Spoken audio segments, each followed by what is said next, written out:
ঈদের ছুটির পর প্রথম কার্যদিবসে হঠাৎই পার্বত্য চট্টগ্রাম বিষয়ক মন্ত্রী দীপেন দেওয়ানের পদত্যাগ রাজনৈতিক অঙ্গনে ব্যাপক আলোচনা তৈরি করেছে।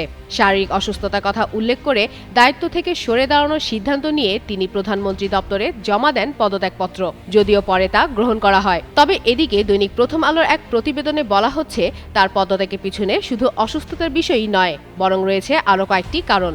এর মধ্যে রয়েছে মন্ত্রণালয়ের কার্যক্রম পরিচালনা নিয়ে মতভিন্নতা, ৩ পার্বত্য জেলা পরিষদের পুনর্গঠন, প্রশাসক নিয়োগ এবং রাঙামাটি বিএনপি অভ্যন্তরীণ রাজনীতি। রাজনৈতিক সূত্রগুলোর ধারণা, এসব বিষয়ই তার পদত্যাগের পিছনে ভূমিকা রাখতে পারে। এদিকে পদত্যাগের খবর ছড়িয়ে পড়ার পরপরই রাঙামাটিতে তার সমর্থকরা বিক্ষোভ ও সড়ক অবরোধের কর্মসূচি পালন করেন। তাদের দাবি, দীপেন দেওয়ান চাপের মুখে পদত্যাগ করতে বাধ্য হয়েছেন।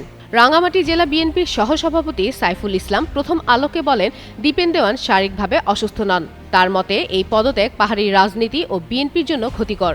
অন্যদিকে দীপেন দেওয়ানের পদত্যাগের কারণ হিসেবে প্রতিমন্ত্রী মীর মোহাম্মদ হেলাল উদ্দিনের সঙ্গে দূরত্ব ছিল বলে সামাজিক যোগাযোগ মাধ্যমে অনেকে তুলে ধরেছেন। এ বিষয়ে প্রতিমন্ত্রী অমত প্রকাশ করে প্রথম আলোকে বলেন, দীপেন দেওয়ানের সঙ্গে তার কোনো বিরোধ ছিল না এবং তার পদত্যাগের প্রকৃত কারণ সম্পর্কেও কিছু জানেন না।